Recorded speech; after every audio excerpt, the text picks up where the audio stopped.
참고하신 예수님, 오늘 이 새벽에도 주님께 감사드리며 문안 인사 올려드립니다. 오늘도 변함없이 말씀과 기도를 통하여 주님을 만나기 원합니다. 우리가 원하는 예수님이 아니라 하나님께서 우리에게 보여주신 그 예수님을 만나기 원합니다. 이 시간 저희의 눈을 뜨게 하여 주시고 예수님을 똑바로 바라볼 수 있도록 주여 저희 안에 진리로서 바르게 세워 주시옵소서. 깨닫게 하여 주시옵소서. 또한 오늘 하루를 마지막이다 생각하고 최선을 다하여 믿음으로 진리의 말씀으로 살아갈 수 있도록 주님께서 용기를 주시고 성령의 충만한 은혜를 허락하여 주시옵소서. 우리를 구원하신 예수님의 이름으로 기도드립니다. 아멘. 안녕하십니까. 2024년 6월 7일 금요일 주말 아침이 밝아오고 있습니다. 자, 이제 오늘부터 9번째 이야기로 들어가죠. 전화위복의 은혜. 네, 전화위복의 은혜라는 제목으로 4장 9절부터 13절까지 오늘부터 함께 묵상하도록 하겠습니다. 자, 오늘 첫 번째 시간이죠. 다 망했는데 구원을 얻는다. 다 망했는데 구원을 얻는다라는 제목으로 미가서 4장 9절, 10절 두 절 말씀 함께 보며 묵상을 시작하도록 하겠습니다. 네, 우리는 현재 미가서 2부를 묵상하고 있습니다. 그렇죠? 심판이 곧 회복이다 하는 그 메시지가 여기서 주어지고 있습니다. 심판 후 예루살렘의 영광을 회복하신다. 그렇죠? 심판이 곧 회복이다. 그래서 이분은 3장, 4장, 5장인데 사실상 이제 4장과 5장은 같은 맥락의 그렇죠? 메시지죠. 3장은 우리 앞에서 배운 대로 지도자들이 부패했다. 그 종교 지도자 또 그렇죠? 그 정치 지도자 심지어 제사장까지 그렇죠? 다 썩었다 하는 선포이고 4장과 5장은 그러나 부패함으로 말미암아 멸망하겠지만 이 멸망이 새롭게 회복되는 그 전화위복에 그래서 이 4장과 전화위복이라는 것은 4장과 5장을 관통하는 굉장히 중요한 말입니다. 그래서 이걸 좀 기억해 주시고요. 그래서 이 어려움이 오히려 복이다. 이렇게 그 어려움을 당하는 것이 변장하고 찾아오는 축복이다 하는 메시지가 이제 4장과 5장에서 주어집니다. 그런데 특별히 이번 이야기, 그렇죠?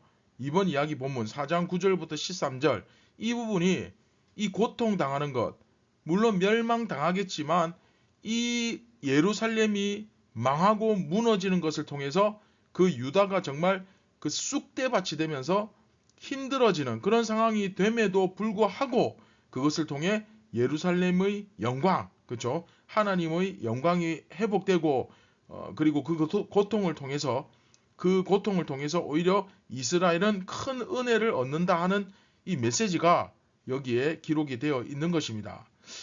사실 이런 메시지를 볼 때 우리가 과연 이게 정말 가능할까? 그렇죠? 그런 생각이 들겠죠. 다 망했는데 도대체 어떻게? 그렇죠? 그러나 이것은 하나님께서 굉장히 그 섭리 가운데 상당히 치밀하면서도 굉장히 강력하게 계획하고 계신 것을 볼 수가 있습니다. 그러니까 안 될 것 같은데 반드시 이루어지는 거죠. 그러니까 미가 선지자의 입장에서도 자기 나라가 망하는데 이게 뭐가 그쵸? 굉장히 고통스럽죠. 이런 예언은. 그런 정말 굉장히 고통스러운 비전이 아닐 수 없습니다. 하지만 미가는 이 고통이 사실은 하나님으로부터 은혜를 입고 회복되는 그런 과정으로 이제 사용될 것을 이제 미가 선지자는 바라보고 있는 거죠. 자, 그러면 우리 같이 말씀 읽고 9절 10절 읽고 한번 묵상을 해보도록 하겠습니다. 이제 네가 어찌하여 부르짖느냐? 너희 중에 왕이 없어졌고 내 모사가 죽었으므로 네가 해산하는 여인처럼 고통함이냐. 딸 시온이여 해산하는 여인처럼 힘들여 나을지어다. 이제 네가 성읍에서 나가서 들에 거주하며 또 바벨론까지 이르러 거기서 구원을 얻으리니 여호와께서 거기서 너를 네 원수들의 손에서 속량하여 내시리라.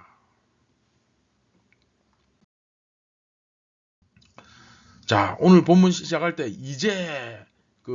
이제라는 말이 나오죠. 이 히브리어로 아타인데 아타. 이제라는 말이 등장하는데 이게 이제 오늘 본문을 포함한 9절 또 11절 또 5장 1절에 이렇게 세 번 똑같이 나오는데 이게 이제 단락을 구분 짓는 역할을 합니다. 이제 또 이제 또 이제 이러면서 단락이 나누어지고 있습니다. 그래서 이제 오늘 본문에도 그쵸 9절이죠. 이제 네가 어찌하여 부르짖느냐. 너희 중에 왕이 없어졌고 내 모사가 죽었으므로 네가 해산하는 여인처럼 고통함이냐. 그렇죠? 고통스럽냐. 네, 왕이 없어졌습니다. 모사는 뭡니까? 주로 옆에서 왕에게 지혜로운 말과 그렇죠? 충고로 그 조언을 해주고 간언을 해주는 그런 사람이죠. 뭐 삼국지에 보시면 뭐 제갈공명처럼 그렇죠? 그런데 왕과 신하들이 없어졌다고 하죠. 이 무슨 뜻이겠습니까? 네, 나라를 기본적으로 이루려면 그 권력 체계, 그 조직, 그렇죠? 뭐 우리로 따지면 정부, 그렇죠? 정부가 있어야 하는 거 아니겠습니까? 왕이 필요하고 신하가 필요하죠. 뭐 우리식으로 말하면 행정부, 입법부, 사법부 이런 기관이 있고 국회의원이라든지 이런 나라 일을 하는 사람들이 있어야 그걸 이제 나라라고 부르지. 그냥 사람들 몇몇 모여가지고 삼삼오오 여기저기 뭐 옹기종기 살고 있으면 그건 나라가 아니죠. 그렇죠? 그런데 오늘 본문은 무슨 소리입니까? 자, 왕이 없어졌고 그 다음 뭐가 없어졌다? 모사가 죽었다. 네, 한마디로 나라가 망했다는 겁니다. 나라가 망했어요. 그래서 그 지역에 사는 사람들은 정말 대혼란, 어떤 그 대공황, 그 아노미 상태죠. 그렇죠? 여러분, 나라가 붕괴되고 망하면 어떻게 됩니까? 나라 없이 떠도는 보호받지 못하는 그야말로 그쵸 난민이 되는 거죠. 어떤 사회 체계도 없고 법도 없고 완전 무법천지가 되고 거기서 그냥 옹기종기 모여서 농사 짓고 살고 있는 거예요. 그러니까 누군가 이제 통치자가 돼야 되는데 그런 나라를 이끌어가는 통치자도 없고 그냥 자기들끼리 어떤 갈등이 생겼을 때 그걸 중재해 줄 만한 그런 사람도 없는 그런 정말 어처구니 없는 그런 상황이 되고 만 거예요. 그러다 보니 어떻습니까? 해산하는 여인처럼 고통한다. 네, 말 그대로 해산하는 여인처럼 고통한다는 거예요. 뭐 저는 남자라서 사실 그 고통이 어느 정도인지 제가 또 뭐 아내에게 물어본다고 제가 알겠습니까? 잘 모르죠. 하지만 사실 굉장히 큰 아픔은 사실이죠. 그렇죠? 그런데 이 여인들이 그러니까 일반적으로 사람이 겪을 수 있는 고통 중에 가장 큰 고통이 그 해산의 고통이라고 하지 않습니까? 그런 고통, 그렇죠? 그런 고통이 있는데 그 해산하는 여인처럼 고통한다라는 표현을 쓰는데 이제 여기에 놀라운 역설의 신비가 들어가 있는 거죠. 왜냐하면 많은 여자분들이 아이를 낳고 싶어 합니다. 뭐 이제 요즘은 아이를 잘 안 낳는 추세다 보니까 조금 다를지 모르지만 보통 이제 아이를 낳는 엄마 입장에서는 자기 아이를 갖고 싶고 이제 자기 아이를 이제 안고 싶기 때문에 그 해산의 고통을 극복하지 않습니까? 네, 바로 그것을 이야기하는 거예요. 여기서 딸 시온이여 해산하는 여인처럼 힘들여 나을지어다. 아이를 낳으면 고통스럽잖아요. 힘들잖아요. 근데 낳으라 그럽니다. 낳을지어다. 뭘 낳습니까? 네, 여기서는 아들을 낳는 걸 이야기합니다. 아들. 이 당시 여인들에게 있어서 가장 큰 축복이 뭡니까? 그렇죠? 저번에도 예전에도 한번 설명드렸지만 아들을 낳는 거예요. 이 당시에는. 이것은 그야말로 그 어느 무엇보다도 큰 복입니다. 사실. 여자가 어느 집에 시집 가가지고 그 여인이 안주인이 되어 있는데 애를 못 낳아요. 그럼 이거는 사실은 엄청난 비극인 거죠. 그렇죠? 근데 아들을 하나 떡 낳았어요. 그리고 둘 낳고 그 다음에 또 셋 낳고 이렇게 되면 이 여자는 그야말로 끝나는 거예요. 그냥 완벽하게 그 집안에서 절대로 이제 어떻게 할 수 없는 그런 확실한 어떻게 보면 이제 그 실세가 되는 거죠. 뭐 현대도 마찬가지죠. 요즘도 어떤 집안에 뭐 예를 들어서 며느리로 들어갔는데 시어머니가 별로 굉장히 탐탁지 않게 못마땅해 합니다. 그런데 탁 떡두꺼비 같은 아주 튼튼한 그 아들을 하나 탁 잘 낳으면 또 막 둘, 셋 막 쭉쭉 낳으면 그러면 뭐 그 누가 그 여자에게 뭐라고 하겠습니까? 그렇죠? 뭐 그런 비슷한 상황인 거예요. 그런데 이 당시는 뭐 감히 지금하고는 아예 비교조차 할 수 없죠. 그렇죠? 이 당시에는 더 그랬으니까. 그렇죠? 그래서 여인이 아들을 낳았다. 이러면 이건 뭐 확실한 거죠. 그렇죠? 그보다 더 큰 복은 없는 겁니다. 바로 그런 복을 누린다는 거죠. 해산하는 여인처럼 그 해산하는 여인의 고통과 또 힘들여 나을지어다. 이 두 가지 복이 너희들에게 주어진다는 겁니다. 이해되십니까? 이제 네가 성읍에 나가서 들에 거주하며 성읍에서 나와서 들에 거주한다. 무슨 뜻입니까? 망했다는 얘기예요. 망했다는. 그렇죠? 어떤 나라가 있어야 성읍이 있고 그 나라 안에 빌딩도 짓고 건물도 짓고 농사도 짓고 뭐 할 거 아닙니까? 그런데 나라가 망했는데 또 그 안에 성읍 전부 다 파괴되었어요. 그래서 사람들은 그야말로 정처 없이 떠돌며 이곳저곳 대충 집을 짓고 그냥 겨우겨우 살고 있는 그런 대혼란의 상황에 빠진 거예요. 게다가 또 바벨론까지 이르러. 자, 바벨론까지 이르렀다는 말은 뭐냐면 어떤 여러분 평민들은 바벨론에 안 끌고 갑니다. 그럼 누구를 끌고 가느냐? 귀족들, 높은 사람들, 정치인들, 왕들, 왕족들, 그렇죠? 이 정복자들이 나라를 딱 차지하면 이런 높은 사람들, 귀족들, 명문, 출신 이런 사람들은 자기 나라 다 끌고 가버립니다. 왜? 이런 사람들은 그냥 두면 어떻게 되겠습니까? 다시 사람들을 모으고 조직을 재정비하고 해서 뭐 반란이나 무슨 일을 일으키겠죠. 그래서 다 끌고 가요. 그러면 여러분 그런 똑똑한 사람, 지도층, 그런 타고난 사람들 다 끌고 가면 일반 백성들은 그 남아서 어떻게 합니까? 뭐 자기들끼리 다 남아서 막 정부를 만들고 어떻게 나라를 구성해서 뭐 굉장히 어떤 뭐 위협적인 그런 조직, 그런 요소가 되고 막 그렇게 됩니까? 사실 그렇게 하려면 정말 몇백 년이 걸릴 수도 있죠. 그렇죠? 왜냐하면 기본적으로 거기서 정말 어떤 탁월한 리더가 나타나고 어떤 강력한 리더십과 힘을 가진 사람이 나타나서 이렇게 민심을 수습하고 조직을 정비하고 뭔가 나라를 구성하고 그렇게 해야 되는데 여러분 이게 그렇게 쉬운 일이 아니거든요. 그렇죠? 자기 가정도 그 4인 식구 이끌어가는 것도 보통 일이 아닙니다. 그렇죠? 동네 반장하는 것도 보통 일이 아니에요. 나라를 이끌어가는 거 여러분 이게 말처럼 쉬운 거 아니죠.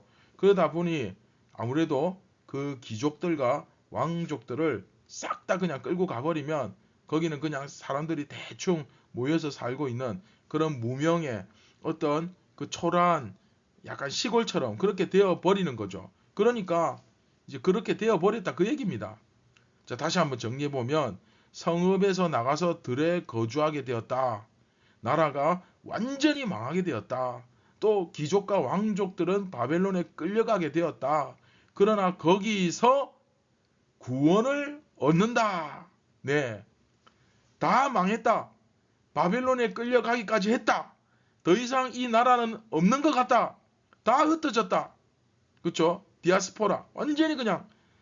그런데 그 상황에서 완전히 바닥을 치는 그런 상황에서 구원을 얻는다는 겁니다. 할렐루야. 여호와 하나님께서 거기서 너를 네 원수들의 손에서 속량하여 내시리라. 내가 끄집어내겠다. 건져주겠다. 그런 고통의 자리에서 하나님께서 너희들에게 은혜를 베푸실 것이다. 너희들을 구원해 주실 것이다. 라고 선포를 하고 있습니다. 정말 놀라운 소식이죠. 그리고 더 놀라운 사실은 이 예언이 생생하게 이루어집니다. 자, 이것은 다음 이 시간에 하도록 하겠습니다. 자, 말씀을 맺도록 하겠습니다. 미가는 딸 시온, 즉 예루살렘이 해산하는 여인처럼 그렇죠? 그 고통을 당할 것을 바라보고 있습니다. 왕은 없어지고 모사가 죽었다는 것은 통치 계급, 어떤 정부가 붕괴됐다는 거죠. 사라졌다는 의미죠. 즉 나라가 망했어요. 그 땅에서 살아가는 사람은 뭐 물론 여전히 있겠지만 권위도 없고 질서도 없고 힘도 없고 그야말로 대혼란, 아노미 상태입니다. 그래서 성읍에서 살던 사람들이 들에서 살게 되었다. 즉 완전히 무슨 진짜 원주민들처럼 자연 상태나 다름없는 그런 생활이 이어질 것이다. 어떤 문명의 혜택, 그런 여유로운 생활, 그런 거 보장 못 받죠. 모든 것이 그냥 대혼란, 무너져버린 그런 상태에서의 삶이 이제 이루어질 것이다. 그런 삶은 그냥 그 삶 자체가 고통이죠. 그렇죠? 정말 오늘 성경 본문처럼 여인이 해산하는 그 고통에 견줄 만큼 큰 고통인 거예요. 이게 사는 게 그냥 사는 게 아니죠. 하지만 미가 선지자는 여인이 해산의 고통을 겪고 나면 그 자녀를 얻는 큰 기쁨을 누리듯이 그런 것과 동일한 그런 과정을 유다가 겪게 될 것을 바라보고 있습니다. 그래서 해산하는 여인처럼 힘들게 그래서 낳으라. 힘들죠. 얼마나 힘듭니까? 근데 그렇게 힘들게 낳으라. 그렇게 말하는 거예요. 왜? 그 고통 뒤에 엄청난 그 기쁨이 너희들을 기다릴 거니까. 그렇죠?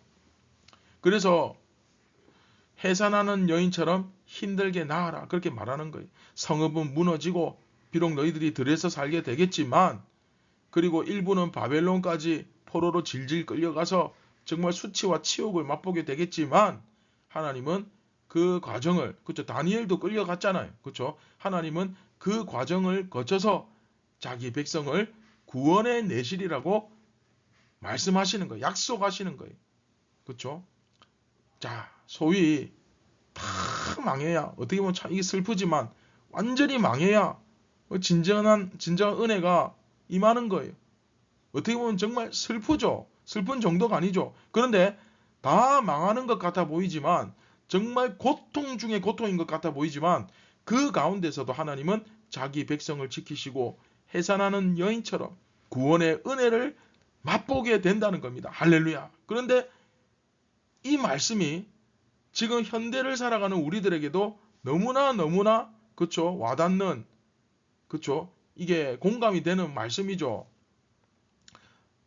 어떻게 보면 이 세상을 이렇게 바라보면 정말 끝간데 없이 흘러가는 것 같고 진짜 하나님이 안 계신 것처럼 그렇게 살아가잖아요. 행동하고 그쵸 결국에는 이 모든 것이 싹 다 그쵸 주님의 심판대 앞에 서게 되고 다 변절하고 배신하고 예수님을 모른다 하는 것 같아 보이지만 자기 멋대로 그냥 종교활동하면서 살아가는 것처럼 보이지만 그 가운데 끝까지 믿음을 지킨 의인들이 그 깨달은 말씀으로 하루하루 순종하며 살아가는 의인들이 분명히 있다는 겁니다.